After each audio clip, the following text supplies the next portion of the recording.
Assalamualaikum warahmatullahi wabarakatuh. Halo, jumpa lagi bersama saya Bahtiar Movie dalam channel 1000 Jalan. Baik teman-teman, pada video kali ini kami akan memberikan informasi terbaru terkait pendaftaran seleksi P3K Guru tahun 2021, yaitu skema baru kelolosan guru honorer di ujian seleksi P3K tahap yang pertama. Nah, ini berdasarkan surat edaran terbaru dari Kementerian Pan-RB, teman-teman, yang mana dalam surat edaran tersebut menjelaskan ada dua kelompok dalam ujian seleksi P3K tahap yang pertama ini dalam satu sekolah, yaitu kelompok pertama dan kelompok kedua, dan mereka bersaing di kelompoknya masing-masing. Dan juga dalam surat edaran tersebut menegaskan bahwa guru honorer yang tersedia formasi di sekolah induknya, maka wajib melamar ataupun wajib mendaftar di sekolah tersebut. Dan sebelum surat edaran dari Kementerian Pan-RB tersebut ini terbit, ini banyak sekali terjadi permasalahan teman-teman yang tidak sesuai dengan aturan Kemenpan RB nomor 28 tahun 2021, yang mana guru honorer yang tersedia formasi di sekolah induknya ini ternyata tidak bisa memilih formasi di sekolah induknya tersebut.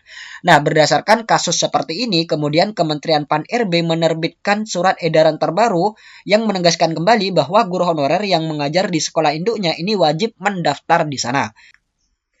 Nah, ini dia teman-teman, kami buat skema seperti ini lagi. Ini untuk memudahkan teman-teman dalam memahami surat edaran dari Kemenpan RB yang terbaru terkait kelolosan guru honorer di ujian seleksi P3K tahap yang pertama.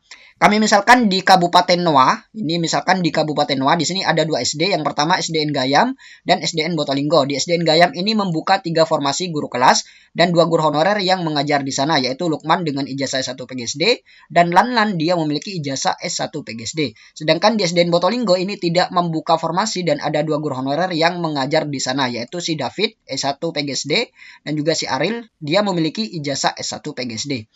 Nah, sekarang kita akan menerapkan surat edaran dari Kementerian Pan-RB kepada skema yang sudah kami buat ini. Kita lihat aturan yang pertama.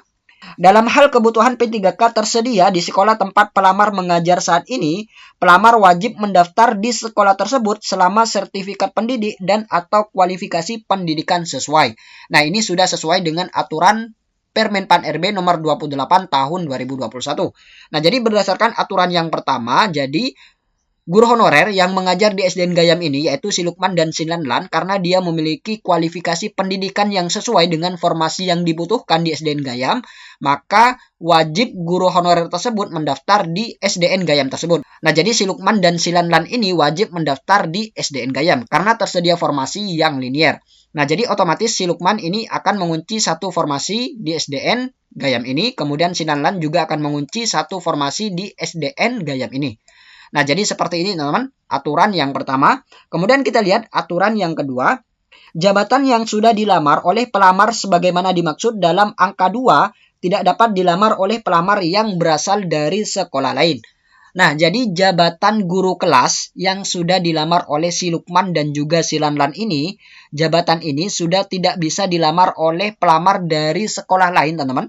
Jadi ini sudah miliknya si Lukman dan juga si Lanlan. Jadi jika ada guru honorer yang dari sekolah lain ingin melamar ke SDN Gayam, maka sudah tidak bisa menempati jabatan yang sudah dilamar tersebut. Nah, jadi seperti itu untuk poin yang nomor 2. Dan ini sesuai dengan aturan Permen Pan-RB nomor 28 tahun 2021.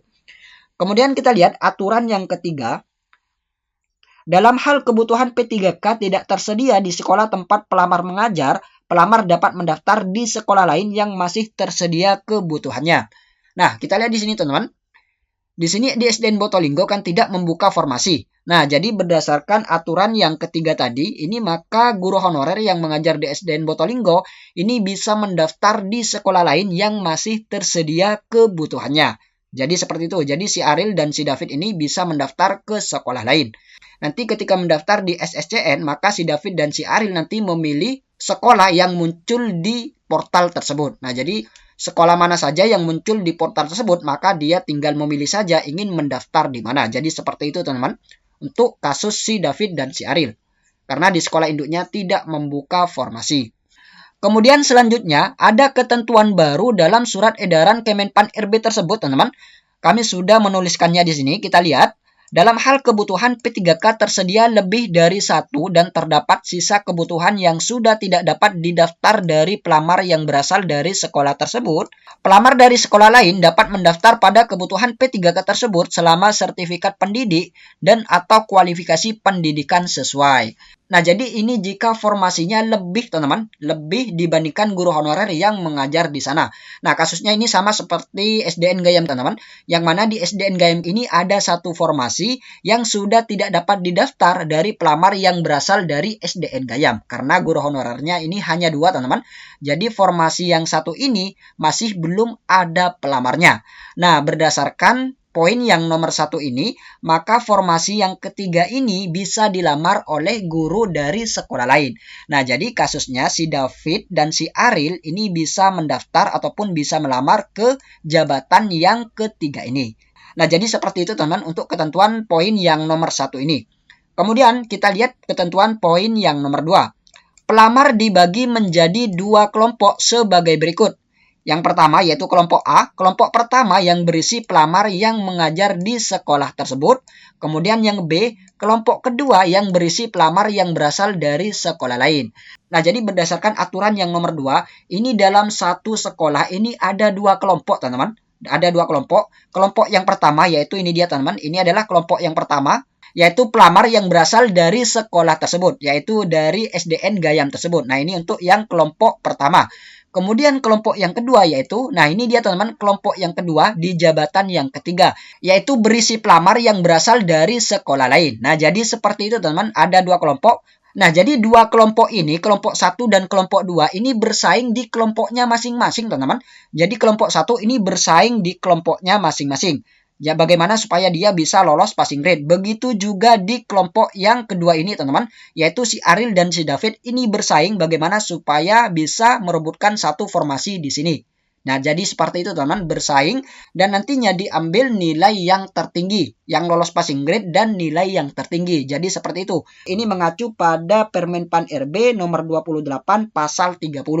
Yaitu diambil nilai yang lolos passing grade dan berperingkat terbaik. Nah, jadi seperti itu, teman-teman, untuk menentukan siapa yang berhak lolos di formasi tersebut. Kemudian kita lihat aturan yang ketiga, yaitu dalam hal kebutuhan P3K dari kelompok pertama belum terpenuhi karena nilai yang diperoleh pelamar tidak memenuhi nilai ambang batas, maka pelamar dari kelompok kedua tidak dapat mengisi kekosongan tersebut. Nah, misalkan, teman-teman, ini misalkan si Lukman ini kan sudah memiliki satu formasi di jabatan guru kelas di formasi yang pertama ini. Nah, misalkan si Lukman ini tidak lolos passing grade, maka guru honorer yang berada di kelompok kedua ini tidak bisa mengisi formasi yang sudah diisi Lukman ini, teman-teman, walaupun si Lukman ini tidak lolos passing grade. Misalkan di sini si David lolos passing grade dan juga si Ariel ini misalkan lolos passing grade. Dan ternyata si David ini memiliki nilai yang lebih tinggi. Nah, otomatis kan si David akan menempati formasi di formasi yang ketiga ini, teman-teman, di kelompok yang kedua. Nah, sedangkan si Ariel, karena dia kalah perankingan tapi lolos passing grade, maka si Ariel ini tidak bisa mengisi formasi di formasi 1 ini, teman-teman, walaupun si Lukman ini tidak lolos passing grade. Jadi seperti itu aturannya untuk penentuan kelolosan di ujian seleksi P3K tahap yang pertama. Nah, jadi formasi yang kosong karena guru honorer si Lukman ini tidak lolos passing grade, maka formasi ini nanti akan terbuka kembali di ujian seleksi P3K tahap yang kedua. Jadi seperti itu, teman-teman, untuk aturan sesuai dengan surat edaran dari Kementerian Pan RB. Baik, teman-teman, itulah sedikit informasi dari kami. Semoga video ini bermanfaat. Wassalamualaikum warahmatullahi wabarakatuh.